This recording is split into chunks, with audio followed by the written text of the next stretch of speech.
Hello students. So today we'll discuss about Coulomb's law. What is Coulomb's law? So here Coulomb's law is nothing but I have taken two charges. One is a Q1 charge, another one is a Q2 charge. And these two charges are separated by distance R. Okay. So now in between these two charges, how much force it produces in between Q1 and as well as Q2 charge. So that force this is a charge, so that's why it produces electric force. So therefore the amount of electric force produced in between those two charges, that is nothing but it is given by the Coulomb scientist. So therefore Coulomb's law is stated as electrostatic force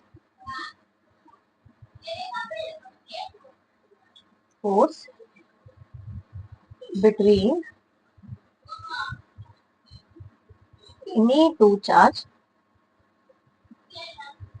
is directly proportional to the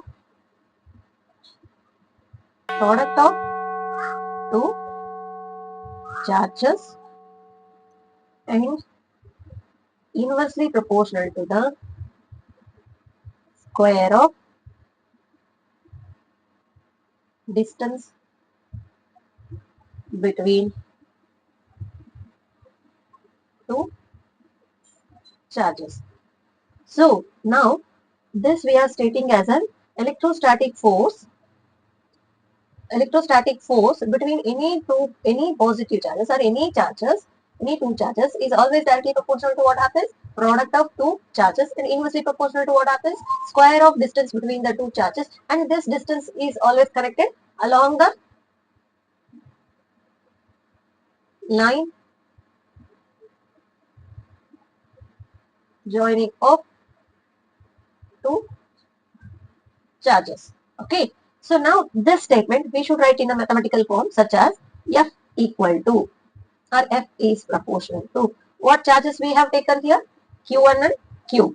So therefore here F equal to, we should write it Q1 Q2 divided by distance we mentioned as what, R, and square, R square. So after removing proportionality constant, we will get as F equal to K into Q1 Q2 by R square. We will get this one. Where K is called what? Constant, proportionality constant. So then this constant depends on what factors that it is taken as here. Constant K depends on what value, that is given as 1 by 4 pi epsilon naught, right? 1 by 4 pi epsilon. What is epsilon naught called here? Epsilon naught is permittivity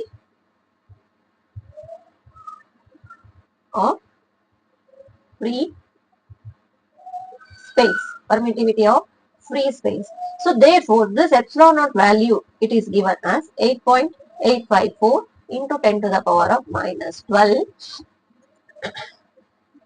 per Newton Coulomb square per meter square. This is epsilon naught value. So now here, why this permittivity of free space, this value is introduced? What is the main reason for introducing this epsilon naught value? That is the reason is here, the force whatever it is produces in between the two charges, that depends on what, that depends on in between the what medium exists. So if the in between it exists as a air medium or vacuum, then it should be taken as epsilon naught. That value is this much.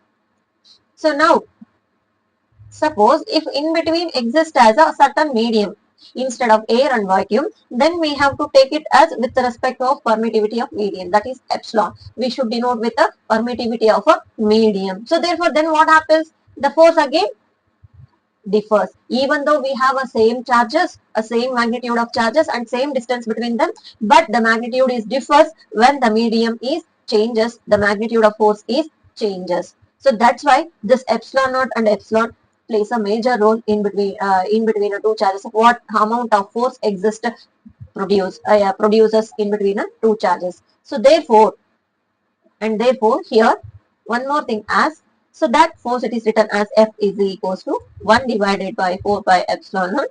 Instead of this epsilon naught, I should write it what? Epsilon. Instead of that, I should write it as a epsilon Q1 Q2 by R square. Understood? So therefore, so F is equals to this value we got, and the force it is measured, whatever the force it is measured, that is measured in terms of what? Newton. Newton is the SI unit of electrostatic force. It is not only for the electrostatic force, whatever the force, whether it is a magnetic force, whether it is a contact force, whether it is a frictional force, whether it is an electrostatic force, any force unit is Newton. So here Q1, Q2, what we said? Charges. Then charge unit is coulomb. Coulomb is a unit of charge. R is the distance. Distance unit, it is given as meter.